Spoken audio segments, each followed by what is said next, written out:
General साहब, सदर Donald Trump का दावा है कि 4 माह की जंग के बाद ईरान की फौज, फिजाइया और बहरिया तकरीबन खत्म हो चुकी है और उनके लॉन्चिंग पैड्स और ड्रोन असासे तबाह हो गए, जबकि आलमी जरीदे कहते हैं कि ईरान मजीद मजबूत होकर सामने आया है। आपके नज़दीक क्या महज 4 माह की फिजाई या मिसाइल मुहिम से ईरान जैसे वसी और अरीज और पहाड़ी जोग्राफिया रखने वाले मुल्क की रवायती अस्करी ताकत को इस हद तक अपाहज किया जा सकता है, या आपके ख्याल में ट्रंप मुबालगा राय से काम ले रहे हैं?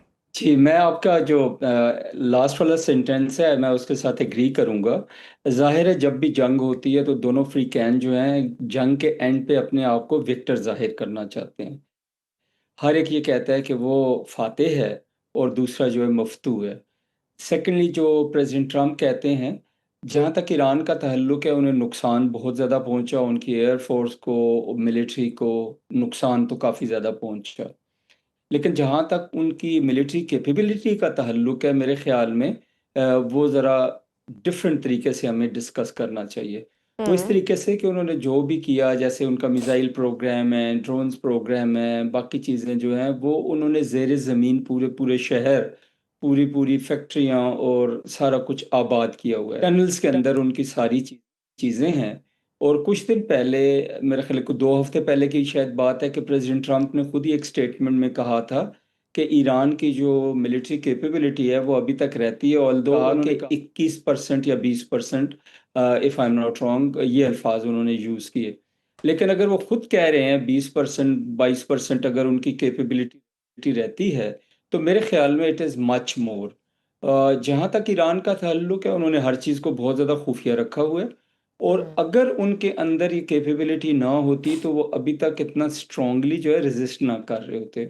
और इसी तरह आपने देखा होगा जो निगोशिएशंस हो रही हैं उसमें भी ईरान जो है वो अपनी बात मनवाने के लिए अपनी जगह पे काफ़ी देर तक खड़ा रहा है, विच इंडिकेट्स कि उनके अंदर अभी तक जो है वो एबिलिटी है, मॉरल कह लें, ईमानी कह लें, मिलिट्री कह लें, कि उनके अंदर एबिलिटी है। और ये नहीं कहा जा सकता कि ईरान जैसा बड़ा मुल्क और एक ऐसा मुल्क जिसने पिछले 30-40 साल जंग की तैयारी की हो, वो बिल्कुल ख़त्म हो चुका है। वो नहीं ख़त्म हुआ।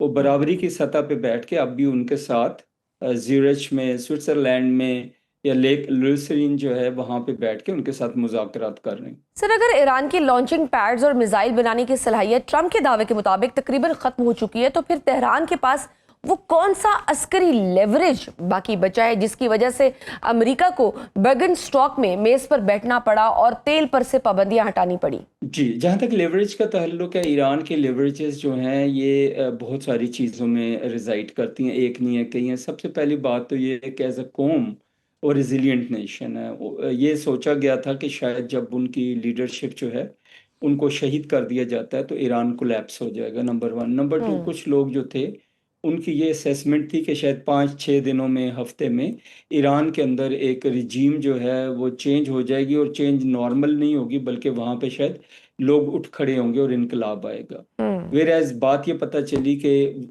कौम जो है इस जंग के बाद, इस हमले के बाद ज़्यादा यकजान होगी, नंबर 1। नंबर 2, बात ये करते हैं जी कि इर्द गिर्द जो उनकी कंट्री के लोग हैं, जो जीसीसी कंट्रीज़ हैं, बाकी लोग हैं, वो भी इस बात के मोतरफ हैं कि जी ईरान जो है वो एक स्ट्रॉन्ग कंट्री है और इसीलिए वो चाहते हैं कि पीस हो जाए। तीसरी चीज़ ये है कि उनके पास अभी तक ये कैपेबिलिटी है कि उनकी ज़ेर ज़मीन जो फैसिलिटीज़ हैं उसमें ड्रोन्स भी हैं, मिसाइल्स भी हैं, उनके लॉन्च पैड्स भी अभी तक इंटैक्ट हैं।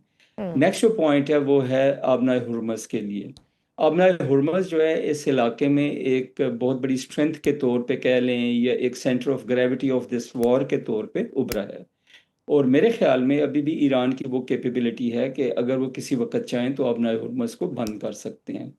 लास्ट पॉइंट मैं ये कहूँगा कि उनका जो खड़ा होना है, उनका जो स्ट्रॉन्ग तरीके से लीडरशिप खड़ी है, पूरा मुल्क यकजान है, तो इसलिए वो इस पॉसिबल हो सका कि वो मुज़ाकरात की मेज़ पे ईरान जैसे अमेरिका जैसी बड़ी ताकत के साथ बैठें और अपनी बातचीत बराबरी की सतह पे करें। बिल्कुल सही सर। मुश्तरका इलामिये के मुताबिक लिबनान जंग बंदी पर अमल दरामद के लिए एक डी कन्फ्लिक्शन सेल कायम किया जा रहा है जिसमें सालिस मुमालिक भी शामिल होंगे। आम जबान में इस सेल का काम क्या होता है, क्या ये सेल इसराइल और हिजबुल्लाह के दरमियान बरह रास्त तसादुम को रोकने में मुअस्सर हो पाएगा? जेमिस, आपने बहुत ही अच्छे पॉइंट की निशानदेही की। सबसे बड़ा जो स्टिकी पॉइंट कह लें, सबसे ज़्यादा मुश्किल पॉइंट कह लें, तो वो यही है कि इसराइल जो है उसको कैसे बाज रखा जाए कि वो लेबनान पर हमले ना करे। हम्म। वेयर एज अभी मैं एक स्टेटमेंट पढ़ रहा था जेडी वैंस साहब की, जो स्क्रॉल चल रहा था टेलीविजन पे, उसमें ये आ रहा था कि जेडी वैंस ये कह रहे थे कि लेबनान से जब हिजबुल्लाह हमले करता है तो जवाब जाता है। मेरा ख्याल है ये वाइस वर्सा भी है कि इसराइल जब हमला करता है तो लेबनान की तरफ से हिजबुल्लाह की तरफ से जवाब जाता है, नंबर वन। हम्म। नंबर टू, ईरान ने जंग के जब बातचीत शुरू हुई, जंग के दौरान और जंग के आखिर में और बाद में, ये जो अभी टॉक्स शुरू हुई हैं जेनीवा में, लेक ल्यूसरिन के एरिया में जो कॉन्फ्रेंस हो रही है वहाँ पे, तो उन्होंने पहले से ये वाजे किया था कि जंगबंदी जब भी होगी उसमें लेबनान भी शामिल होगा। अभी आते हैं वो जो सेल की बात कर रही हैं आप, ये सेल यूं कह लें कि एक इन्फोर्समेंट के लिए चंद मुल्कों का एक ग्रुप होगा जो इसराइल, जिसमें शामिल होना चाहिए मेरे ख्याल में लेबनान होना चाहिए, अमेरिका होगा, खत्ते के बाकी ममालिक हैं, कतर हो सकता है, पाकिस्तान, ईरान, सारी कंट्रीज जो कि इस वक्त इस तनाज़े के हल के लिए बैठी हैं, तो वो होंगे और वो दोनों फ्री कैन को मजबूर करेंगे, कोशिश करेंगे, रोकेंगे, ताकि ये जंग जो है बढ़े ना। क्योंकि इसराइल जो है वो एक सबसे बड़ा ख़तरा है, या यूं कह लें कि इस मुआहदे के लिए जो सबसे बड़ा ख़तरा जो है वो इसराइल और इसराइल का रवैया है। हम्म। बाकी कंट्रीज शायद चाहती हैं कि पीस हो जाए, इंक्लूडिंग अमेरिका, लेकिन Israel is the only country जो ये चाह रही है कि पीस ना हो। क्यों ना हो? कि ज़ाहिर है जब जंग लगी रहेगी तो उनके पास बहाना होगा कि वो इनकर्जन्स अपनी जो हैं वो सीरिया में, गज़ा में, लेबनान में जारी रखें, और उनके जो अज़ाइम हैं एक ग्रेटर इसराइल वाले, उनके ऊपर काम करते हुए एक्सपेंशन करते रहें।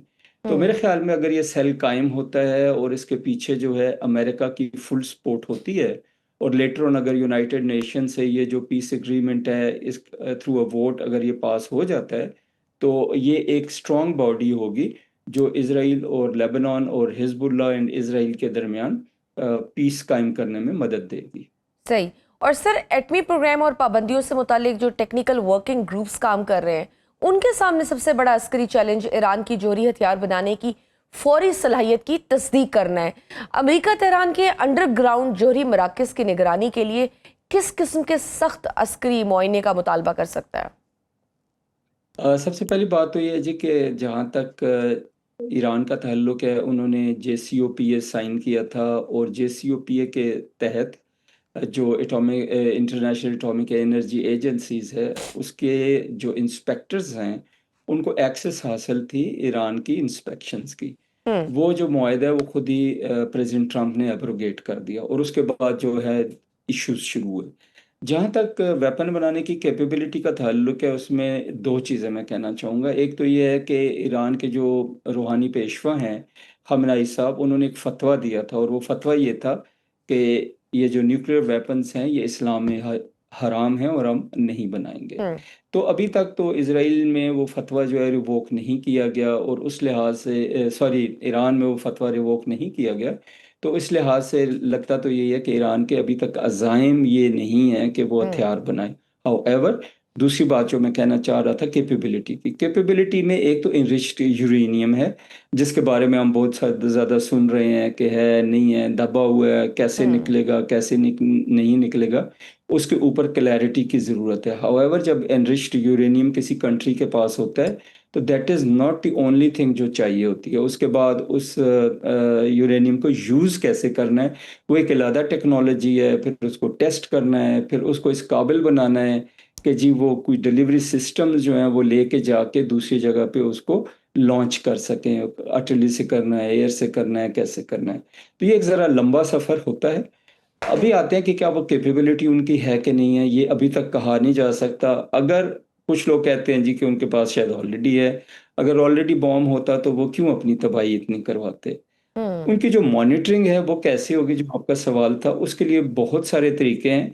जो दो तीन तरीके तो बहुत ज़्यादा अहम है। एक तरीका तो ये है कि वो सैटेलाइट उनकी निगरानी हो सकती है। हम्म। दूसरा तरीका ये है कि जो एटॉमिक एनर्जी एजेंसी है उसके लोग वहाँ पे हों, तो वो जो है उनकी निगरानी करें। हम्म। हाउएवर, ये पॉइंट ऐसा है कि जिसके ऊपर क्लैरिटी मिलने में थोड़ा टाइम लगेगा, सही। लेकिन लास्ट बात मैं ये कहना चाहूंगा कि ईरान तो इसके ऊपर ऑलरेडी JCPOA में एग्री कर चुका था कि वो वेपन्स नहीं बनाएंगे। ये तो अभी होगी और नए सिरे से नेगोशिएशंस जो हैं रीस्टार्ट हुई।